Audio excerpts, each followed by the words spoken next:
প্রিয় লক্ষ্মীপুর জেলার আপামর জনগণ, আজ থেকে ঠিক 1 বছর আগে এই লক্ষ্মীপুরের মাটিতে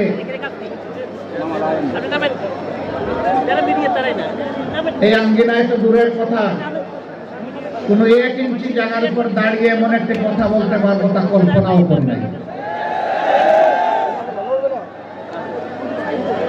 কেন করি নাই?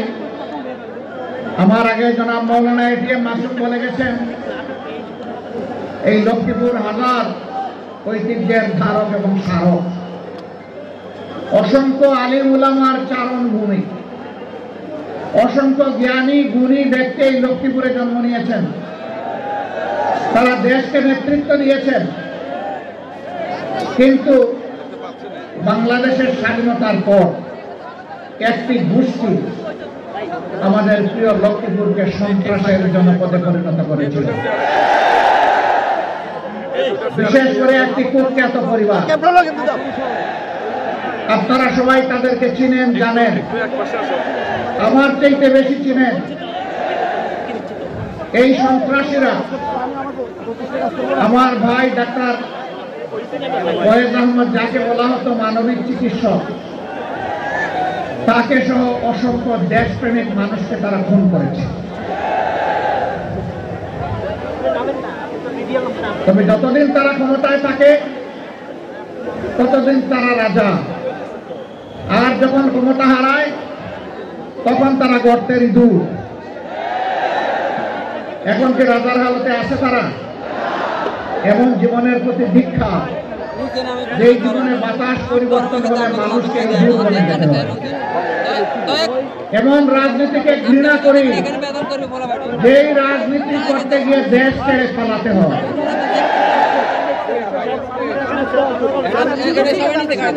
আসুন এমন জীবন গঠন করি, যেই জীবন সর্বাবস্থায় আমার জন্য সম্মানের হয়।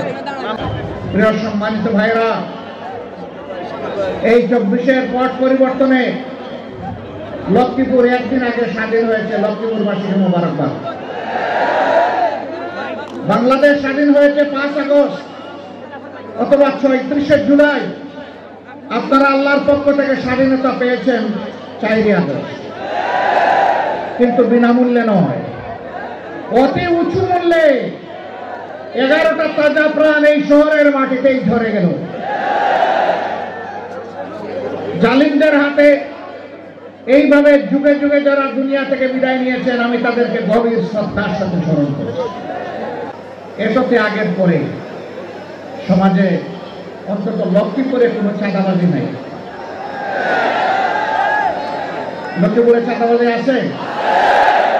শিওর আপনারা? এখানে কোনো দুর্নীতি নেই, এখানে কেউ কোনো কিছু অন্যায়ভাবে দখল করে না। এই সবগুলো আছে। যারা এগুলা করেন তারা কোন দলের, তারা কোন ধর্মের, তারা কোন প্রজাতির, তারা কোন গোষ্ঠীর, এটা না দেখে বিনয়ের সাথে অনুরোধ করব, বন্ধুরা দয়া করে ওই শহীদদের রক্তের প্রতি সম্মান দেখাও।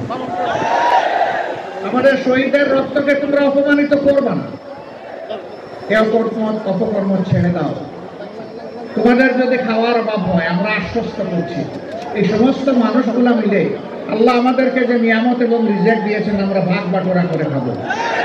তবুও তোমরা চাঁদাবাজি ছেড়ে দাও, দখল বাণিজ্য ছেড়ে দাও, তোমরা মানুষকে কষ্ট দিও না। লক্ষ্মীপুরের অনেক দাবি, অনেক চাহিদা।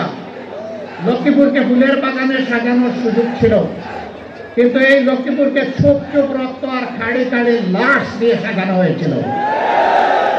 ইনশাআল্লাহ মানবিক বাংলাদেশ, ইনসাফের বাংলাদেশ, কোরআনের বাংলাদেশ কায়েমের মধ্য দিয়ে আমরা লক্ষ্মীপুরবাসীর স্বপ্ন বাস্তবায়নে তাদের সাথে থাকবো, তাদের বুকের ভিতরে থাকবো। সকল ন্যায্য দাবি পূরণে আমরা অঙ্গীকারবদ্ধ।